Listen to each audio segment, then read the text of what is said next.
تو اب کم قیمت نقد والی ہے وہ حلال ہے، اور جو زیادہ قیمت ہے وہ قسطوں والی ہے وہ حرام ہے اس روایت کے مطابق بھی۔ اور اس میں ہمارے علماء مختلف فی ہیں، بعض اس کے جواز کا فتویٰ دیتے ہیں کہ اگر اسی مجلس میں بیٹھ کر اگر طے ہو جائے معاملہ تو پھر وہ بعد میں پیسے نہیں بڑھا سکتا، لیکن جتنے اس وقت طے ہوئے تھے وہ لے سکتا ہے۔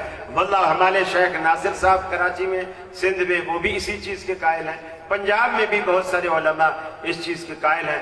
البتہ شیخ ناصر صاحب کی جماعت میں سے مولانا ابراہیم بھٹی صاحب جو کل آپ کے ہاں سوال و جواب کی نشست سے گئے ہیں، وہ بھی اس کے قائل نہیں ہیں، وہ بھی اس کو سود قرار دیتے ہیں۔ سید بدیع الدین شاہ صاحب راشدی، انہوں نے بھی اپنی تفسیر جو سندھی میں تفسیر ہے اس بدیع التفاسیر، اس کے اندر بھی انہوں نے سود قرار دیا ہے، اور آپ کا یہ خادم بھی اسی چیز کا قائل ہے۔ باقی آپ دیگر علماء سے رجوع کر سکتے ہیں۔ قاری صاحب، عوام کے ذہن میں سوال آتا ہے جس طرح یہ بینک والے گاڑیاں دیتے ہیں قسطوں پر، لیزنگ کرتے ہیں اجارہ کے نام پر، اسلامک بینکنگ کہہ کر، وہ کیسے ہے، وہ ٹھیک ہے؟ دیکھیے، اسلامک بینکنگ میں بھی بہت سارے طریقے ابھی تک ایسے موجود ہیں جو خلاف اسلام ہیں۔ اسلامی بینک ضرور ہے لیکن ٹوٹلی 100% اسلامک نہیں ہے۔ ہاں، آپ یہ کہہ سکتے ہیں کہ زیادہ تر رولز انہوں نے ایسے بنا لیے ہیں جو اسلامک ہیں، لیکن ٹوٹلی ایسا نہیں ہے۔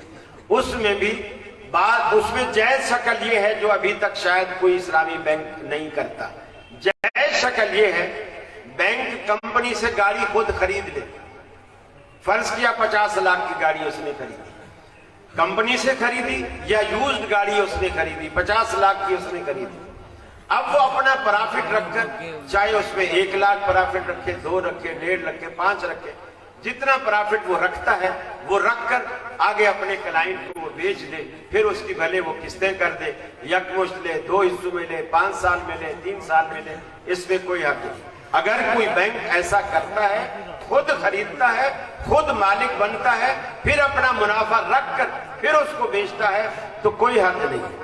لیکن اگر خود مالک نہیں بنتا تو کچھ بینک ایسے بھی کرتے ہیں کہ 2 ایگریمنٹ ایک ساتھ کرتے ہیں، اور یہ بھی شرعاً ناجائز ہے۔ وہ بیک وقت کرایہ دار بھی ہوتا ہے اور بیک وقت وہ مالک بھی ہوتا ہے، مالک بھی بن رہا، اس کا ایک حصہ خرید بھی رہا ہوتا ہے، اور جو حصہ بینک کا ہے اس حصے کا وہ کرایہ بھی پے کر رہا ہوتا ہے، اور یہ معاہدے میں شامل ہوتا ہے کہ جب تیرے پیسے پورے ہو جائیں گے پھر یہ گاڑی تیرے نام ٹرانسفر ہو جائے گی یا تو اسے خرید لے گا۔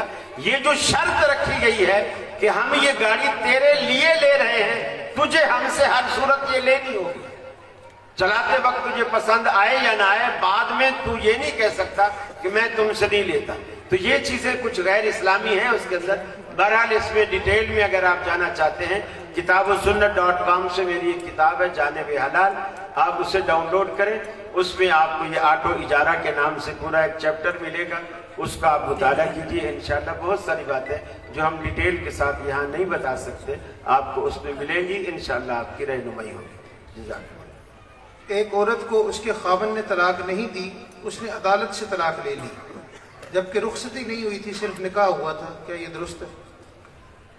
عدالت سے طلاق نہیں ہوتی، عدالت سے جو وہ لیتی ہے عورت کو خلا لیتی ہے۔ عورت کو اللہ نے یہ حق دیا ہے خلے کا، اور جس طرح مرد کو اللہ نے حق دیا ہے طلاق کا، یعنی مرد طلاق دیتا ہے اگر عورت میں کوئی ایسا عیب دیکھتا ہے جس کے ساتھ اس کا گزارا سمجھتا ہے کہ ممکن نہیں ہے، وہ طلاق دیتا ہے۔ اس کے لیے اس کو عدالت میں جانے کی بھی ضرورت نہیں، فون پہ بھی کہہ دے گا نا کہ میں نے تجھے طلاق دی، وہ طلاق واقع ہو جائے گی۔ ایک مجلس کی ایک رجی طلاق ہوگی، پھر دوبارہ پھر کبھی دوسرے پیریڈ میں اس کو طلاق دے گا تو دوسری ہو جائے گی، اور اگر نہیں دے دوسری تیسری، پہلی طلاق دے کر ہی چھوڑ دے اور عدت کے اندر اس کو رجوع بھی نہ کرے، اس سے سلو بھی نہ کرے، عدت پوری ہو جائے ایک ہی طلاق پر، تو وہ طلاق رجی پھر بائنہ میں تبدیل ہو جائے گی، اس کا پہلا عقد جو ہے وہ ختم ہو جائے گا، عورت اس کے نکاح سے آزاد ہو جائے گی۔ جب عورت کو میاں سے کوئی تکلیف ہو تو وہ گھر میں بیٹھے میاں کو طلاق نہیں دے سکتی، میاں عورت کو طلاق دے سکتا ہے، عورت میاں کو طلاق نہیں دے سکتی۔ اس کو جب بھی میاں سے کوئی تکلیف ہوگی وہ عدالت سے رجوع کرے گی یا پنچایت سے رجوع کرے گی، یونین کونسل سے رجوع کرے گی، پھر یونین کونسل والے اس کے شوہر کو بھی بلائیں گے، اس کا عذر سامنے رکھیں گے، اگر وہ کسی طرح سلو صفائی ہوتی ہے ٹھیک، ورنہ پھر ایک دو پیشیوں کے بعد عدالت جو ہے عورت کے حق کھلا والی درخواست کو قبول کرتی ہے اور اس کے حق میں کھلا نامہ جاری کر دیتی ہے، پھر وہ اس میں 1 مہینے کی عدت جو ہے وہ گزارتی ہے، اور اس کے بعد اپنی مرضی سے جہاں چاہے وہ آزاد ہو کر جہاں چاہے اپنی ولی کی اجازت سے اور اپنی مرضی سے وہ نکاح کر سکتی ہے۔ جزاکم اللہ۔ ایک شخص جو بار بار زنا کرتا ہے اور جھوٹ بولتا ہے اور بعد میں شرمندہ بھی ہوتا ہے اور توبہ کرتا ہے، لیکن پھر بھی وہ اپنے نفس پر قابو نہیں کر سکتا، تو وہ کس پر؟ جیسے توبہ کے وقت تو اس کے دل میں یہ پورا ارادہ ہو کہ انشاءاللہ اب میں یہ گناہ نہیں کروں، توبہ کے وقت توبہ کے ساتھ خالص ہو، اللہ تعالیٰ انشاءاللہ اس کے یہی اعتراض میں نہیں کہوں بلکہ یہ کہوں کہ یہی عرض حضرت ابو ذر غفاری رضی اللہ تعالیٰ عنہ تھے، انہوں نے رسول اللہ صلی اللہ علیہ وسلم سے کیا جب آپ نے فرمایا کہ ان زنا و ان سرقہ، اللہ پھر بھی اسے بخش دے گا اگرچہ اس نے زنا کیا ہو، اگرچہ اس نے چوری کی ہو۔ انہوں نے تعجب سے پوچھا رسول اللہ ان زنا و ان سرقہ، 3 دفعہ کہا ان زنا و ان سرقہ، آپ نے فرمایا وَإِن رَاغِمَ أَنْفَا بِذَرٍ، ارے ابو ذر کی ناک خاک آلود بھی ہو جائے نا پھر بھی وہ بخشا جائے گا، پھر بھی اللہ رب العالمین سے معاف کرے گا۔ ہمارا کیا جاتا ہے اگر اللہ اس کو معاف کرتا ہے، اس کا اور اللہ کا معاملہ ہے، اگر وہ سچے دل سے توبہ کرتا ہے، 100 بندے کے قاتل کو اللہ نے معاف کیا جب اس نے سچے دل سے توبہ کی، ان 100 مقتولین میں ایک قتل مفتی کا بھی تھا، مفتی کو بھی قتل کیا اس نے، اور پھر بھی اللہ رب العالمین نے اسے بخش دیا۔ تو اللہ تعالیٰ سے اچھی امید رکھنی چاہیے، اور حدیث میں آتا ہے اللہ تعالیٰ بندے کے گمان کے قریب ہے، جیسا اللہ کے بارے میں بندہ گمان کرتا ہے اللہ کو انشاءاللہ ویسا ہی پائے گا۔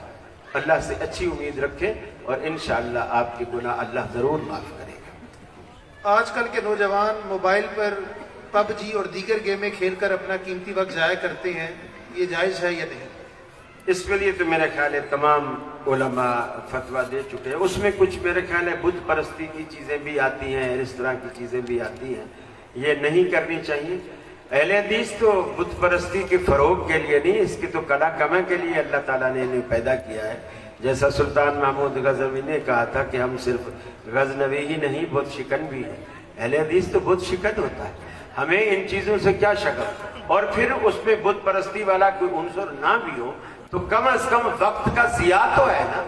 وقت کے بارے میں بھی اللہ رب العالمین نے پوچھا، قیامت والے دن پوچھنا ہے کہ میں نے تجھے فرصت دی تھی، مہلت دی تھی، وقت دیا تھا، تو نے اس وقت کا کیا مصرف کیا، کیا مصرف رہا تھا۔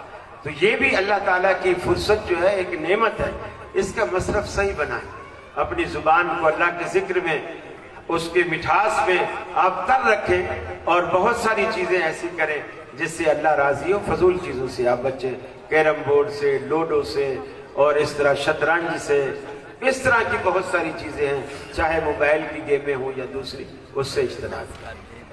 کیا نماز میں ہاتھ سینے پر باندھنا ہی درست ہے یا نیچے بھی باندھے جا سکتے ہیں؟ حدیث سے وضاحت کریں۔ صرف سینے پر باندھنا ہی درست ہے۔ دیکھیے جس طرح نماز فرض ہے نا، نماز کا طریقہ بھی فرض ہے۔ اللہ تعالیٰ نے ہمیں رسول کا مکلف بنایا، ایسا نہیں کہا کہ نماز پڑھو جس طرح سرکاری لوگوں کا ایک عقیدہ اور نظریہ ہے، میاں نماز پڑھو، اللہ کی پڑھو، جیسے چاہو پڑھو، جہاں چاہو پڑھو، جس کے پیچھے چاہو پڑھو۔ یہ سرکاری مذہب ہے، مسلمان کا یہ مذہب نہیں ہے۔ نماز پڑھو، اللہ کی پڑھو، رسول اللہ کے طریقے کے مطابق پڑھو، موحد امام کے پیچھے پڑھو، جو سنت کے مطابق پڑھاتا ہو اس کے پیچھے پڑھو، اور تمہارا ہر ایک رکن، رکوع، سجدہ، قعدہ، جلسہ، سب کچھ نبی کریم صلی اللہ علیہ وسلم کی سنت کی پیروی میں ہو تو وہ عبادت ہے، وہ نماز ہے۔ اگر اپنی مرضی سے کرنا ہے، حدیث میں آتا ہے، حضرت وائل ابن حجر رضی اللہ تعالیٰ عنہ بیان کرتے ہیں کہ میں نے رسول اللہ صلی اللہ علیہ وسلم کو دیکھا، آپ نے وضع یدہ الیمنی علی یدہ الیسری علی صدرہ، آپ نے اپنا دایاں ہاتھ بائیں کے اوپر رکھا، پھر دونوں کو آپ نے اپنے صدر پر، اپنی چھاتی پر رکھا، اور اس طرح اللہ کے رسول نے نماز ادا فرمائی۔ اور ویسے بھی سچی بات ہے، اگر عقلاً بھی آپ دیکھیں، ایمانداری سے بتائیے، اللہ کی محبت